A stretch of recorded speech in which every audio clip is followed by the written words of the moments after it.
Media అందరికీ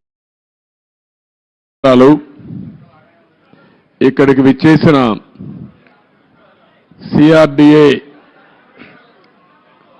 పరిధిలో ఉండే అమరావతి రైతాంగానికి మనస్ఫూర్తిగా నమస్కారాలు. ఇది ఆఫ్ చేయండి, ఎక్కువ షేక్ వస్తా ఉంది ఎన్ని టీవీ.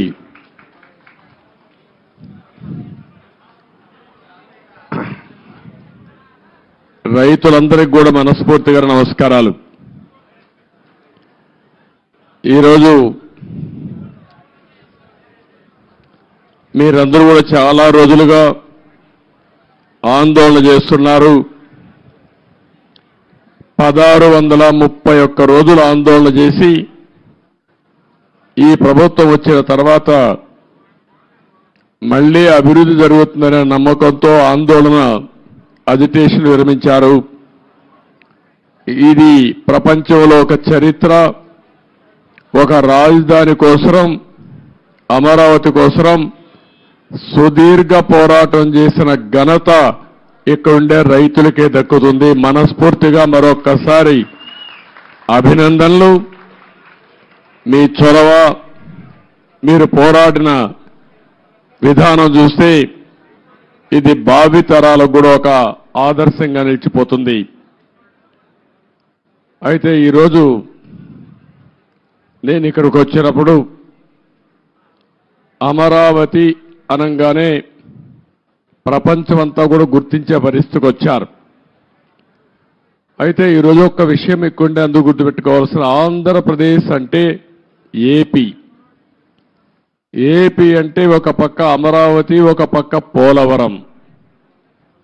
అమరావతి మనందరికీ ఒక చిరునామా, ఒక ప్రజా రాజధానిగా 5 కోట్ల ప్రజానీకానికి ఒక దశ దిశ నిర్దేశించే రాజధానిగా, మన పిల్లల భవిష్యత్తును తీర్చిదిద్దే రాజధానిగా, ఎవరైనా ఏదైనా చిన్న పనులు చేసుకోవాలంటే ఏ చెన్నైకో బెంగళూరుకో హైదరాబాదుకో పాసి పనులు కూడా పోకుండా గర్వంగా నాకు ఒక రాజధాని ఉంది, ఇక్కడ పని చేసుకోగలుగుతానని చెప్పడానికి నిర్మాణం చేపట్టినటువంటి రాజధాని ఇది.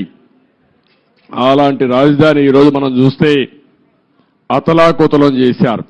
ఆ డీటెయిల్స్ కూడా నేను వస్తాను. అదే సమయంలో పోలవరం దక్షిణ భారతదేశంలో ఎక్కువ నీళ్లుండే నది గోదావరి నది.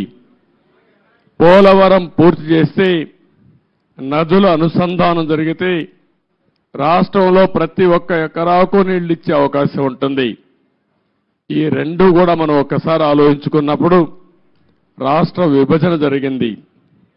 హేతుబద్ధత లేదని పోరాడాం. అన్యాయం జరిగిందని అందరం కూడా గట్టిగా నిలదీసే పరిస్థితికి వచ్చాం. ఆ సందర్భంలో ఒక ఆర్థిక నగరమైనటువంటి హైదరాబాద్ నగరం తెలంగాణ రాష్ట్రానికి వెళ్తుంది కాబట్టి మళ్ళీ ఇక్కడ ఒక నగరం కట్టుకోవాలంటే దీనికి తోడ్పాటు ఇస్తామని, ఇంకొక పక్క పోలవరాన్ని పూర్తి చేస్తే ఈ రాష్ట్రానికి కొంతవరకు వెసులుబాటు వస్తుందనే ఉద్దేశంతోనే ఈ రెంటికి కూడా విభజన చట్టంలోనే ప్రత్యేకంగా మెన్షన్ చేస్తూ ఒక పక్క పోలవరాన్ని జాతీయ ప్రాజెక్టుగా, అమరావతికి ఆర్థిక సహాయం చేయడానికి ముందుకొచ్చారు.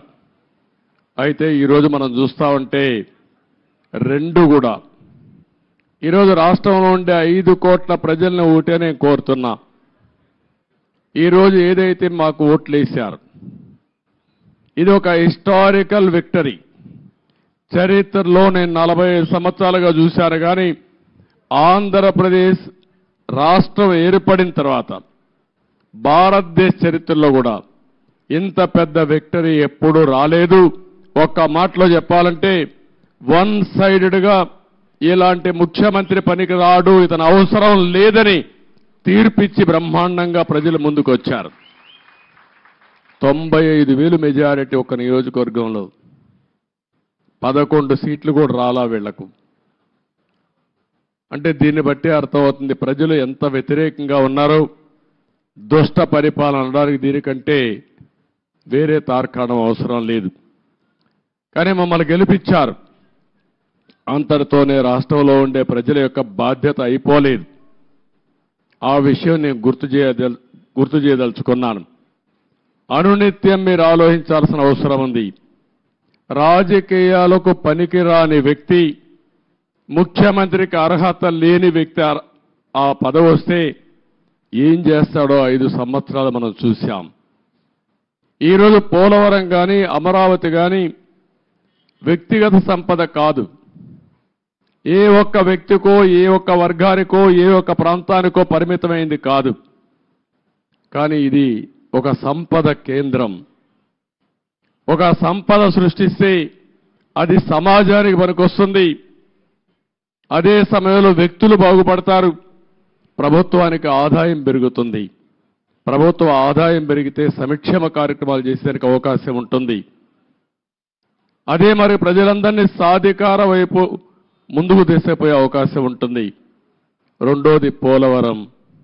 పోలవరం కానీ పూర్తి చేసుంటే అది కూడా గవర్నమెంట్ డబ్బులు, అవి సెంట్రల్ గవర్నమెంట్ డబ్బులు. దాన్ని పూర్తి చేస్తే మనం కానీ కొంత నదుల అనుసంధానం చేసుకుంటే రాష్ట్రంలో ప్రతి ఒక్క ఎకరాకు నీళ్లు ఇవ్వగలిగితే రాయలసీమ రాళ్లసీమ కాదు, రతనాల సీమగా తయారు చేసే అవకాశం వస్తుంది. హార్టికల్చర్కు ప్రాధాన్యత ఇచ్చే అవకాశాలు ఉంటాయి. మొన్నే పోలవరం పోయొచ్చాను. నా ఆవేదన చెప్పాను. కొన్ని వందల సార్లు వర్చువల్ రివ్యూ చేశాను. ఇంకొక పక్క నేరుగా ఫిజికల్గా 31 సార్లు వెళ్ళాను. కానీ ఈరోజు పోలవరాన్ని గోదావరిలో కలిపేసే పరిస్థితికి వచ్చారు. ఈరోజు ఏం చేయాలని అర్థం కాని పరిస్థితి. ఏం చేయాలన్న 4-5 సంవత్సరాలు ఖర్చులు కూడా డబుల్ అయిపోయే పరిస్థితికి వచ్చింది. ఒక వ్యక్తి యొక్క మూర్ఖత్వం వల్ల, ఒక పోలవరం వల్ల రాష్ట్రానికి ఒక వరంగా ఉండవలసిన పోలవరం ఈరోజు ఒక శాపంగా మారిపోయే పరిస్థితి వచ్చింది. అది నేను మొన్నే మాట్లాడాను, మళ్ళీ నేను మాట్లాడతాను. ఈరోజు అమరావతికి వస్తే మొట్టమొదటిసారిగా మీరు చూశారు. నేను నేరుగా ప్రజావేదిక దగ్గర వెళ్ళాను. ఎవరైనా ముఖ్యమంత్రి అయితే జరిగేదంతా కూడా ఒక మంచి కార్యక్రమంతో ప్రజల్ని మెప్పు తెచ్చుకోవడం కోసం పనిచేస్తారు. ప్రజావేదిక కూల్చి అక్కడి నుంచి పరిపాలన ప్రారంభించాడు. అక్కడి నుంచి నేను నేరుగా వచ్చాను. ఏదైతే ఆనాడు ప్రధానమంత్రి నరేంద్ర మోడీ గారు అమరావతికి ఫౌండేషన్ వేశారు, అక్కడ మీరు చూస్తే ఒక బాధ, ఆవేదన. 1631 రోజులు మీరు ఆందోళన చేయడం ఒక ఎత్తైతే, ఈ రాజధాని ప్రారంభించినప్పుడు రాష్ట్రంలో ఉండే ప్రతి ఒక్క గ్రామం, ప్రతి ఒక్క వార్డు నుంచి పవిత్రమైన మట్టిని, పవిత్రమైన జలాల్ని, అక్కడుండే దేవాలయాలు కానీ, మసీదులు కానీ, చర్చిలు కానీ, ప్రార్థనాలయాల్లో ప్రార్థనలు చేసి అందరి దేవుళ్ళ యొక్క ఆశీర్వాదాలు తీసుకొని పవిత్రమైన మట్టిని ఇక్కడికి తీసుకొచ్చారు. దేశంలో ఉండే అన్ని దేవాలయాలు, ప్రపంచంలో ఉండే అన్ని ప్రార్థనాలయాలు, అన్ని దిక్కల్లా ప్రార్థనలు చేశాం. దేశంలో ఉండే స్వాతంత్ర సమరయోధులు, త్యాగమూర్తుల గ్రామం నుంచి కూడా పవిత్రమైన మట్టిని, పవిత్రమైన జలాలు తీసుకొచ్చాం. సాక్షాత్తు ప్రధానమంత్రి గారు పార్లమెంట్ దగ్గర మట్టిని, పార్లమెంట్ సాక్షిగా సంఘీభావాన్ని తెలియజేయడానికి యమునా జలాలు తీసుకొచ్చి వారు కూడా సంఘీభావాన్ని తెలియజేశారు. నాకు అనిపిస్తుంది ఆ మహిమే ఈరోజు మనల్ని కాపాడిందని. నాకు అనుమానం లేదు. ఇక్కడ ఒక పవిత్రమైన ప్రాంతంగా తయారైంది. తాత్కాలికంగా కొంతమంది ఈ ప్రాంతాన్ని అతలాకుతలం చేయాలనుకున్న ఈ స్థల మహత్యం వల్ల మళ్ళీ తిరిగి నిలబెట్టుకోగలిగాం. అదే నాకు అనిపిస్తుంది. అక్కడ చూసినప్పుడు నేను మొట్టమొదటిసారిగా ఎక్కడైతే ఆ పవిత్ర మట్టిని కూడా ఇంకా పవిత్రంగా పెట్టాం. ఇక్కడుండే రైతులు కాపాడారు. ఇంకో పక్కన అక్కడ నమూనా కూడా నేను చూశాను. ఇక్కడుండే అల్లరి మూక ఆ నమూనాను కూడా దెబ్బతీసే పరిస్థితికి వచ్చారు. అక్కడనే యజ్ఞశాలకు వెళ్ళాను. ఆ రోజు యజ్ఞం చేసి మనం ఇది చేస్తే 1631 రోజులుగా ఇక్కడుండే మహిళలు మళ్ళీ యజ్ఞం చేస్తూనే ఆ మహిమను కాపాడారంటే ఆ మహిళలకు మనస్ఫూర్తిగా ధన్యవాదాలు, మనస్ఫూర్తిగా అభినందనలు. అలాంటి త్యాగం చేశారు. అక్కడి నుంచి నేరుగా ఒక్కసారి బిల్డింగుల దగ్గరికి వెళ్ళాను.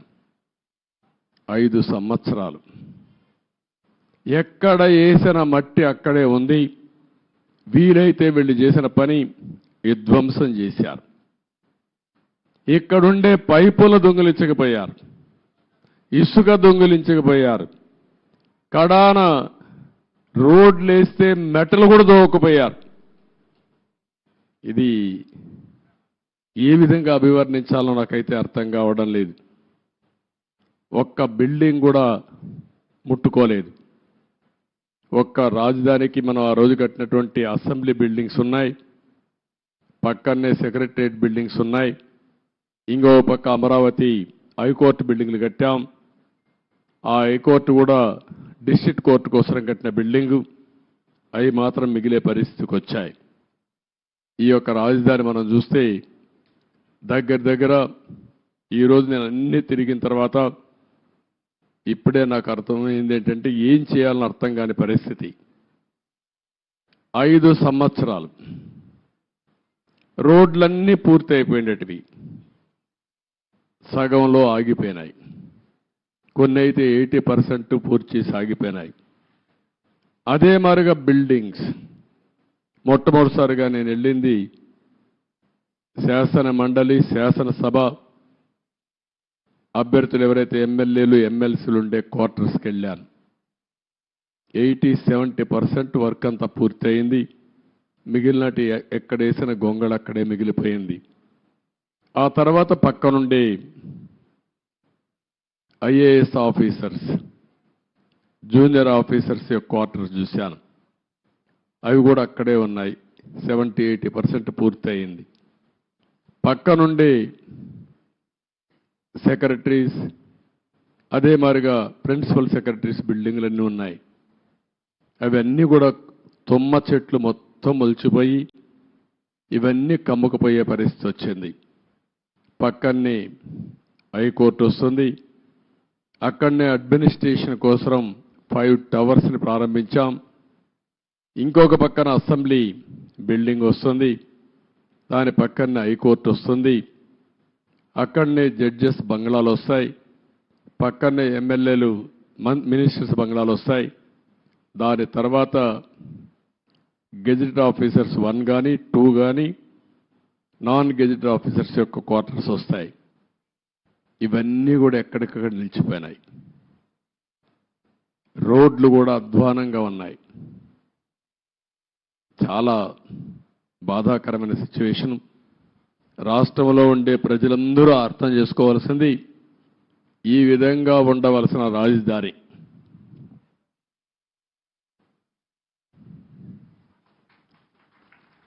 మనం ఆ రోజు ప్లాన్ చేసింది.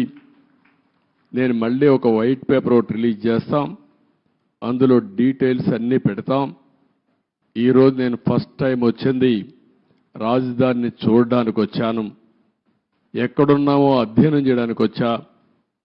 భవిష్యత్తులో ఏం చేయాలనో ఇక్కడ అమరావతిలో ఉండే రైతులే కాకుండా రాష్ట్రంలో ఉండే ప్రతి ఒక్కరూ సజెషన్స్ ఇచ్చే విధంగా ముందుకు పోవాల్సిన అవసరం ఉంది.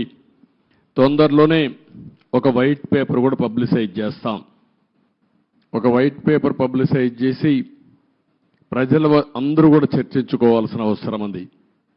నేను ముందే చెప్పాను, ఇది ఏ ఒక్కరి కోసమో కట్టే రాజధాని కాదు, ఇది ప్రజా రాజధాని, భావితరాల భవిష్యత్తు కోసం రాజధాని, తెలుగు జాతి గర్వంగా తలెత్తుకుని తిరిగే రాజధానిగా ఉండాలి.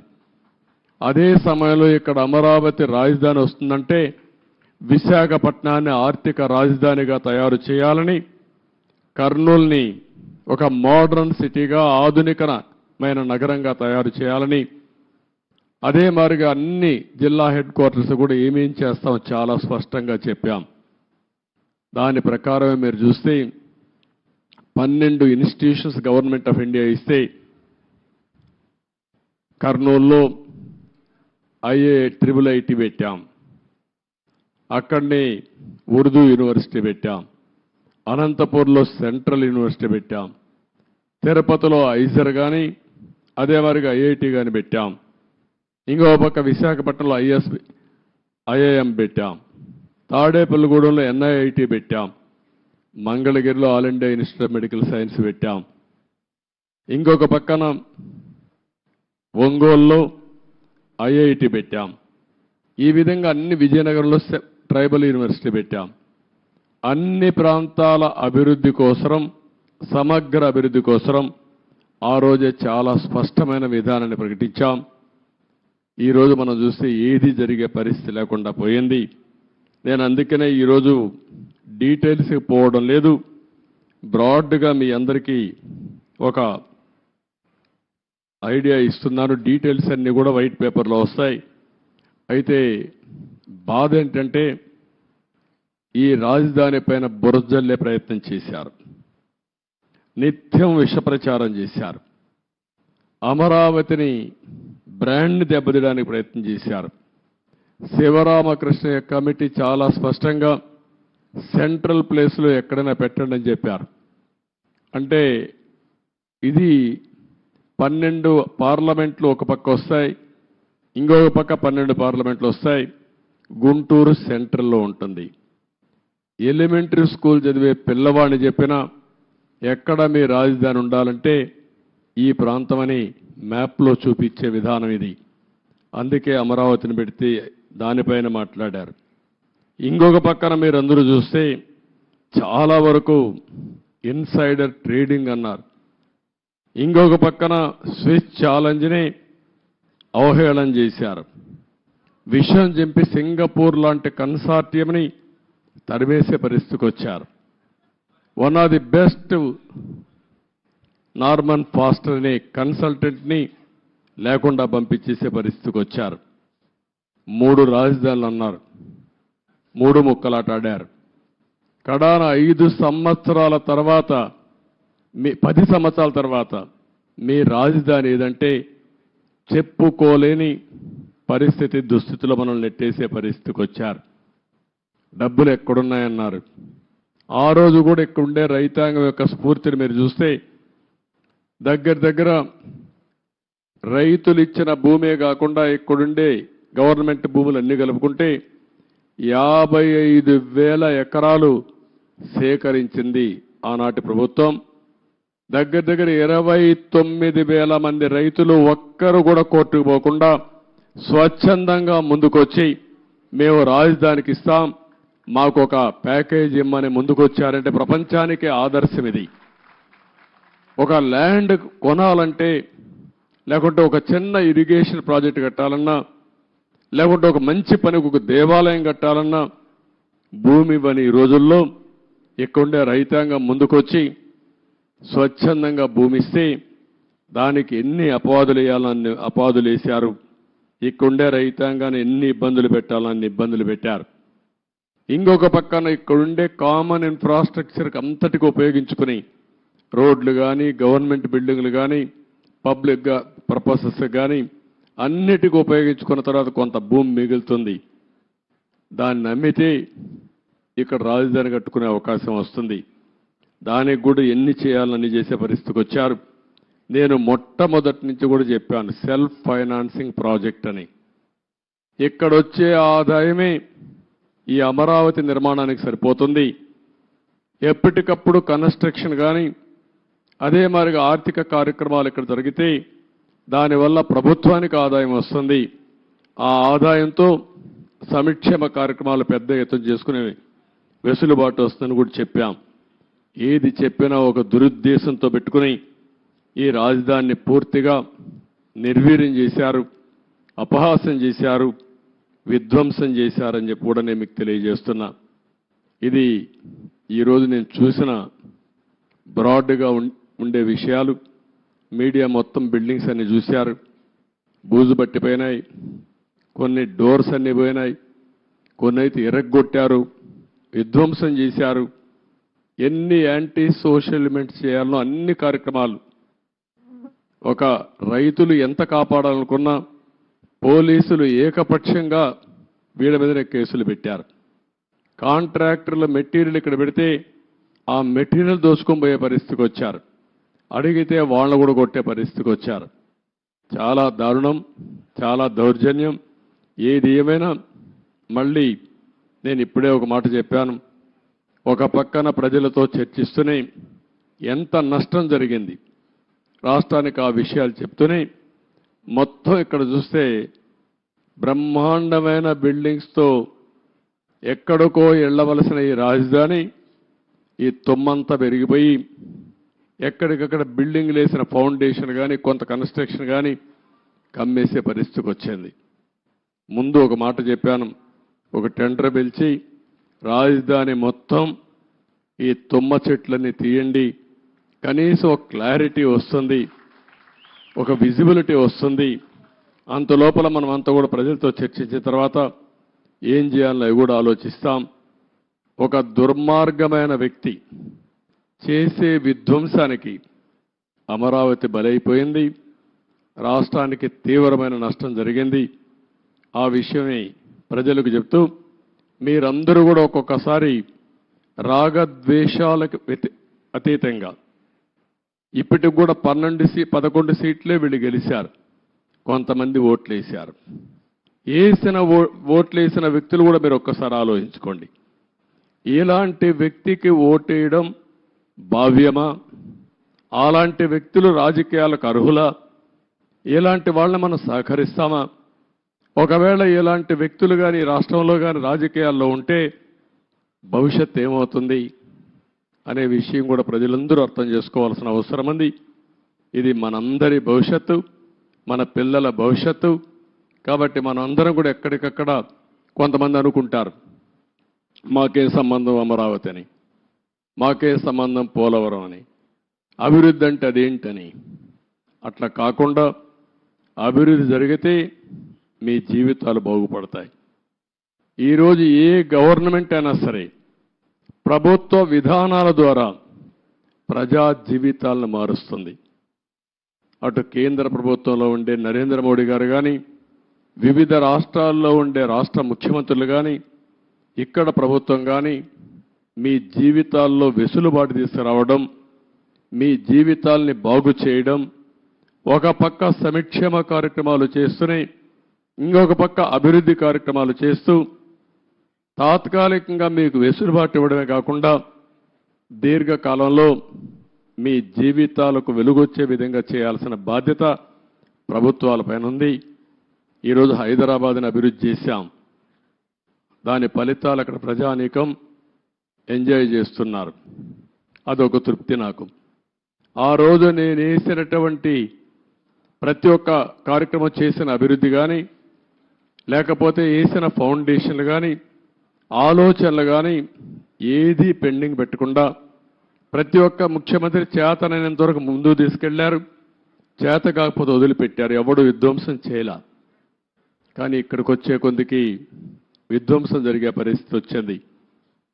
ఒక్క విధానం మీరు గుర్తుపెట్టుకోవాలి. ఒక్క ఐటీకి ప్రాధాన్యత ఇస్తే ఈరోజు ప్రపంచంలోనే తెలుగువారు బ్రహ్మాండంగా రాణించే పరిస్థితికి వచ్చారు. ఎన్నో సంవత్సరాలు కాలేదు, 25 సంవత్సరాలే. 25 సంవత్సరాల్లో ఎన్నో దేశాలకు వెళ్ళిపోయారు. నన్ను అరెస్ట్ చేసినప్పుడు చూస్తే నా జీవితంలో ఎప్పుడూ మర్చిపోలేను. 70-80 దేశాల్లో నిరసన తెలియజేశారంటే ఆ దేశాల్లో వీళ్ళు ఉన్నారని ఆశ్చర్యం వేసే పరిస్థితికి వచ్చింది. నిన్న కూడా మీరు చూశారు ఎన్నికల్లో అందరూ కూడా ఉదయం 8 గంటలకు 7 గంటలకు వచ్చి రాత్రి 2 గంటల వరకు ఓట్లు వేశారు. బయట ప్రాంతాల్లో ఉండే చిన్న చిన్న పనులు చేసుకునేవాళ్ళు, ఇంటి పనులు చేసుకునేవాళ్ళు పని వదిలిపెట్టి వాళ్ళు భోజనం ప్యాకెట్ తీసుకొచ్చి నేరుగా ఓటేసి మళ్ళీ వెళ్ళారు వాళ్ళ ఖర్చులతో. ఎక్కడో అమెరికా, ఆస్ట్రేలియా లేకపోతే ప్రపంచంలో వేరే దేశాల్లో ఉంటే లక్షల రూపాయలు ఖర్చు పెట్టుకుని వచ్చి ఓటేసి వాళ్ళ బాధ్యత నిర్వహించారు.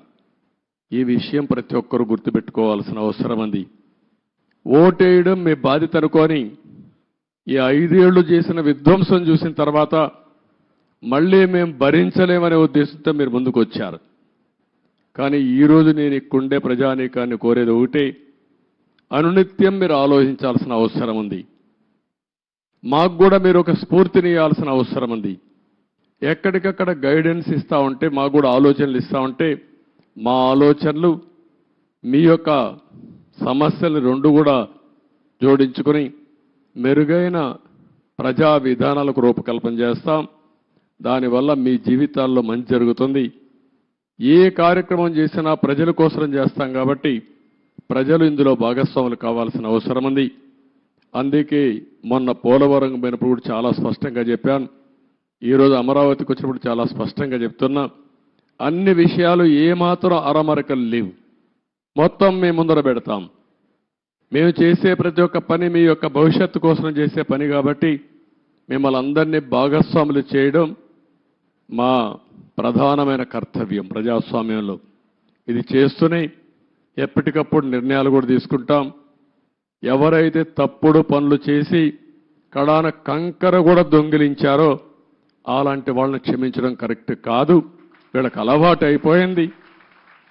అవి చేయడంగానే కాకుండా మళ్ళీ ఇక్కడ వాళ్ళ ఇష్ట ప్రకారం రౌడీజం చేయడం, అందరినీ బెదిరించడం, అడ్డం వస్తే కొట్టడం, ఇష్టానుసారంగా ప్రవర్తించడం అన్నీ జరిగాయి.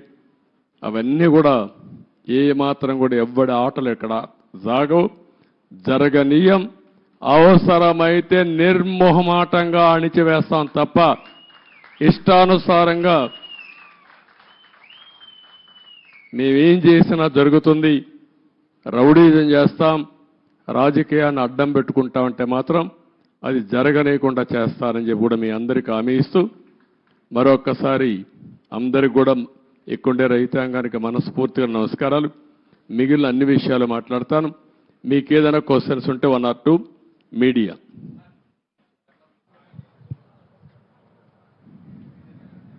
చెప్పండి.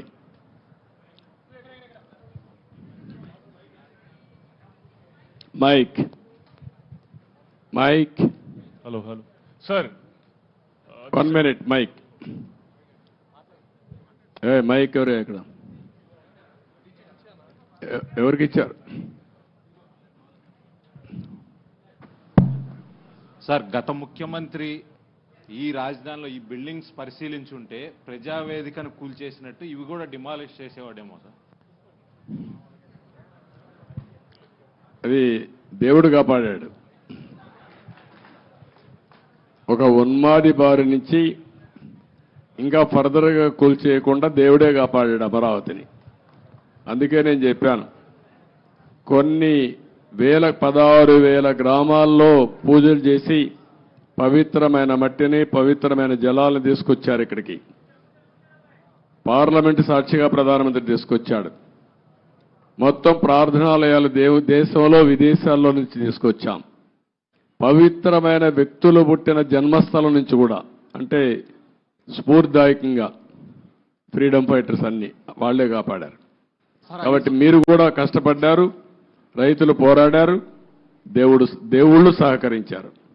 సార్, 5 సంవత్సరాల నుంచి ఏదైతే నిర్లక్ష్యానికి వదిలేశారో ఈ దాదాపు 80-90% కంప్లీట్ అయింది. అవి ఎక్కడ కూడా చెక్కు చెదరల యాజ్ ఈజ్గా ఉంది. అంటే మన నిర్మాణం కానీ అంతా కూడా బాగానే ఉంది. అన్నీ పూర్తి చేయడానికి దాని టైం బాండ్ పెట్టుకుంటారా? ఒక 3 years కానీ అలా పెట్టుకుని దానికి మీ సజెషన్ ఏంటి చెప్పండి. మిమ్మల్ని కూడా సజెషన్ సార్, అందరినీ సజెషన్ అడుగుతున్నాం. దాన్ని మీరు ఇచ్చే మంచి సూచనలు తీసుకొని ఆర్డర్ ఆఫ్ ప్రియారిటీ పెట్టి we will prepare action plan. Galla పెట్టి ఖాళీ అయిపోయింది, ట్రెజరీలో ఏమి లేదు, డబ్బులు లేదు, అప్పులు విపరీతంగా చేసేశారు. ఇవన్నీ వీలో పెట్టుకొని ఏం చేయాలో స్టెప్ బై స్టెప్ వర్కౌట్ చేస్తాం.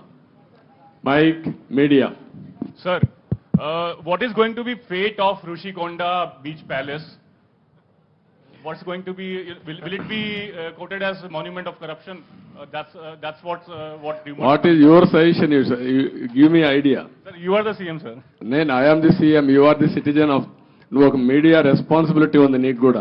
నన్ను అడగడమే కాదు, నిన్ను కూడా చెప్పమంటున్నా. ఏం చేస్తే ఇలాంటి వాళ్ళని శాశ్వతంగా సమాజం నుంచి వెలేస్తామో అలాంటివి ఆలోచించాలి. మీరు ఒకటి ఆలోచించండి, ఇక్కడ డబ్బులు లేవు. 500 కోట్ల రూపాయలతో కొండను కొట్టేసి ఋషికొండ అంటే ఏంటి? ఋషులు అక్కడ తపస్సులు చేసిన ప్రాంతం అది. అలాంటి కొండని ఎప్పటి నుంచి కూడా మనం చూసి ఇప్పుడైతే ఆధునికమైన పనిముట్లు ఇవన్నీ వచ్చాయి, కానీ ఒకప్పుడు విశాఖపట్నానికి వచ్చామంటే ఈ ఓడలు కానీ ఇవన్నీ ఋషికొండను చూసి గుర్తుపట్టి విశాఖపట్నం వచ్చామనే పరిస్థితి ఉండేది. అలాంటి పవిత్రమైన కొండని ఎన్విరాన్మెంట్లకి విఘాతం కలిగించే విధంగా కొట్టేశారంటే మనం గుర్తుపెట్టుకోవాలి. దాని కూడా అన్ని తప్పుడు ఇచ్చారు. అవన్నీ మళ్ళీ నేను మాట్లాడతాం. Sir, what about Prajavedika? You have visited Prajavedika and saw the debris there. Are you going to remove the debris and reconstruct the Prajavedika same place, or are you going to make it as a museum? ఏం చేయాలి నువ్వు చెప్పు. నువ్వు నిన్ను అడిగితే మీరంతా ఏంటంటే నన్ను క్వశ్చన్స్ అడుగుతున్నారు, నేను మిమ్మల్ని క్వశ్చన్స్ అడుగుతున్నా. ఇప్పుడు మీరు ఆన్సర్ చేయండి. నాకు ఏం చేస్తే బాగుంటుంది?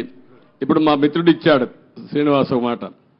అమరావతి ఉద్యమం 1631 రోజులు, 1 + 6 + 3 + 1 11 అన్ని అంకులు కలిపితే జగన్కు వచ్చిన సీట్లు 11. అంటే 2 సరిపోయినాయి. ఇదే దేవుడు రాసిన స్క్రిప్టు, ఇది దేవుడి స్క్రిప్టు. అక్కడికి చాలలేదు. ఈ 11 ఇవ్వడం కూడా కరెక్టా లేదా చర్చ జరగాల్సిన అవసరం ఉంది. అందుకే నేను మిమ్మల్ని అందరినీ కోరుతున్నా, కొన్ని ఇక్కడ మాకు కూడా కొంతమంది ఇబ్బందులు వచ్చాయి. సరైన క్యాండిడేట్ నిలబడలేకపోయారు. నిలబడింది ఇక్కడ ప్రజలు ఎక్కడికక్కడ ముందుకు వచ్చి ఓట్లేశారు. కొన్ని సమస్యలు ఉన్నాయి. కానీ ఏది ఏమైనా ఇలాంటి వ్యక్తులు రాజకీయాలకు అర్హత ఉందా?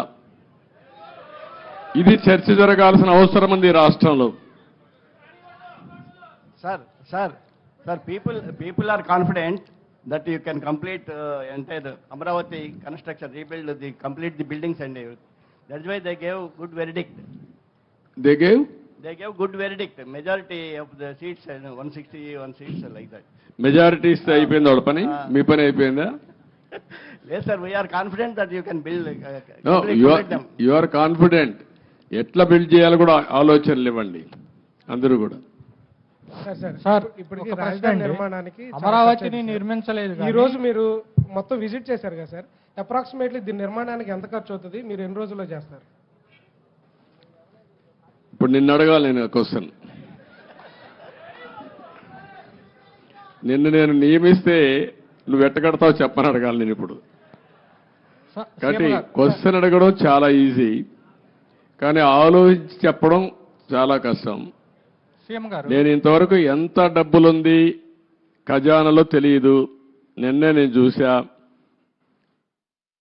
ఆఫ్ బారోయింగ్, ఆన్ బారోయింగ్ 2 ఉన్నాయి. కొన్ని లెక్కలు చూపించి బారో చేశారు, కొన్ని లెక్కలు చూపించకుండా బారో చేశారు. మద్యం కూడా రాబోయే రోజుల్లో వచ్చే ఆదాయాన్ని తాకట్టు పెట్టి బారో చేశారు. అది కూడా ఎంత బారో చేశారు ఇంకా ఎతకాలి. ఇవన్నీ ఒక్కొక్క ఎక్కడెక్కడ ఉన్నాయో మనకే తెలియదు. ఇప్పుడు మనం చూసాం, ఆఫీసర్లు మొన్నటి వరకు అడ్డదుడ్డంగా సంతకాలు పెట్టేవాళ్ళు ఎక్కడున్నారు, అడ్రస్ లేరు. ఇప్పుడు చాలా సమస్యలు ఉన్నాయి. బట్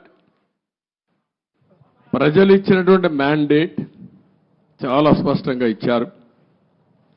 చాలామంది నన్ను అడిగారు ఒక మాట, ఇలాంటి క్లిష్టమైన పరిస్థితుల్లో మీరు ఏం చేయగలుగుతారని అడిగారు. ఎలక్షన్ల ముందు కూడా నేను ఒకటే చెప్పాను, ఏం చేస్తారని మీరు అడుగుతున్నారు. నేను పారిపోవడానికి సిద్ధంగా లేను, ఫేస్ చేస్తా. తప్పకుండా మళ్ళీ రాష్ట్రాన్ని పూర్వ వైభవం తేవడం కోసం పునర్నిర్మాణం వైపు ముందుకు పోతానని చెప్పా. అందుకే నేను అధ్యయనం చేస్తున్నా మీ అందరి ద్వారా. చేసిన తర్వాత అమరావతి కూడా ఏం చేయాలో నిర్దిష్టంగా చెప్తాను, ముందుకెళ్తాం.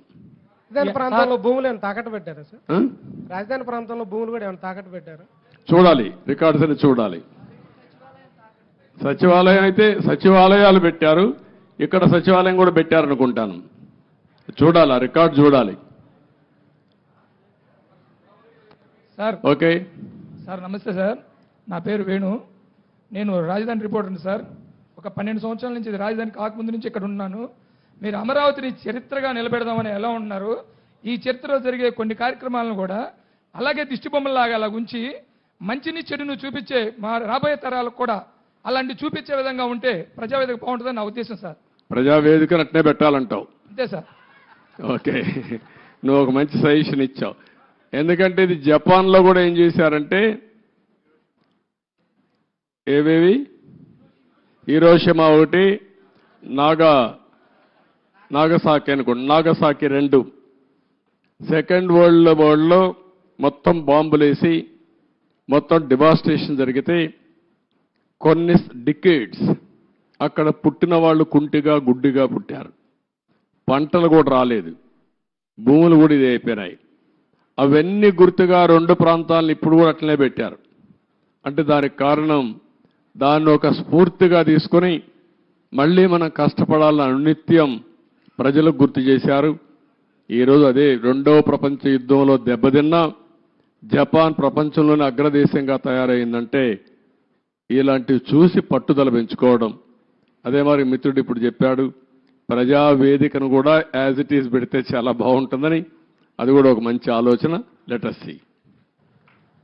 ఓకే,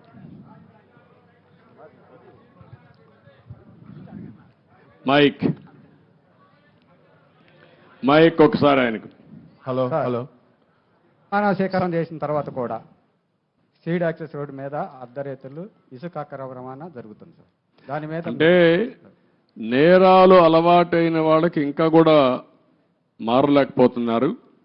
ఒకటే చెప్తున్న అధికార యంత్రాంగానికి కూడా, ఏ అధికార యంత్రాంగం ఇప్పుడు రాష్ట్రంలో ఉన్నారో మళ్ళీ ఎక్కడన్నా లాలూచనట్టు వదిలిపెట్టండి, ప్రజాహితం కోసం పనిచేయండి. ఒకవేళ రేపటి నుంచి ఎక్కడైనా కానీ మీరు చెప్పింది కానీ జరిగితే తప్పకుండా అధికారులపైన కూడా యాక్షన్ కఠిన చర్యలు ఉంటాయి. డెఫినెట్గా తీసుకుంటా, వదిలిపెట్టను. మీరు కూడా ప్రజల్లో చైతన్యం రావాలి, గట్టిగా నిలదీయండి. ముందు మారిగా బాధితులపైన దాడి చేస్తే ఎట్టి పరిస్థితులు నేను వదిలిపెట్టను. ప్రజాహితం కోసం ఎవరు ముందుకు వచ్చి పనిచేసినా వారికి పూర్తిగా అండగా ఉంటాం. మీరేం భయపడాల్సిన పని లేదు. అమరావతిలో ముందుగానే ఈ కార్యాచరణ ప్రణాళిక స్టార్ట్ అవడం కోసం ఏ అయితే ఎక్కువ శాతం బిల్డింగ్లు 60-70% పూర్తయ్యాయో వాటన్నింటినీ ఇంత ముందులాగా పలానా బిల్డింగ్ పలానా శాఖకి అని కేటాయించినట్లు కాకుండా ఏదైతే మన ప్రభుత్వం నడవడానికి వేగంగా నడవడానికి అవసరమో వాళ్ళకి కేటాయించైనా ఇక్కడ జనసంద్రాన్ని దీన్ని పెంచి త్వరగా అమరావతి అనేది కార్యాచరణలోకి రావాలని రిక్వెస్ట్ చేస్తున్నాం సార్. అదే మొత్తం అదే కదా, మన ఆలోచన కూడా అవే కదా. ఏవేవి తొందరగా అవుతాయి, ఏవేవి అవసరం ఉంటుంది, 2 కూడా ప్రాధాన్యత క్రమంలో పెట్టుకొని ఎంత తొందరలో పూర్తి చేయాలో పూర్తి చేస్తాం. యాక్టివిటీ కూడా పూర్తి చేస్తాం. ఓకే, ప్రజా రాజధాని అమరావతిని రాష్ట్రాన్ని కాపాడుకోవడానికి ఖండాంతరాలు దాటి ఎన్ఆర్ఐలందరూ వచ్చారు సార్. ఈ అమరావతి కానీ రాష్ట్ర అభివృద్ధిలో ఎన్ఆర్ఐలు ఆలోచనలు సహాయ సహకారాలు తీసుకుంటే బాగుంటుందని నా సూచన సార్. తప్పకుండా అందరి సహకారం తీసుకుంటాం. అందరికీ ప్రాధాన్యత ఉంటుంది. వాళ్ళు భాగస్వాములు అయితే వెల్కమ్ చేస్తాం. తప్పకుండా ఇవన్నీ కూడా ఒక యాక్షన్ ప్లాన్ తయారు చేసుకుంటాం. థ్యాంక్ యూ అని అంటాం.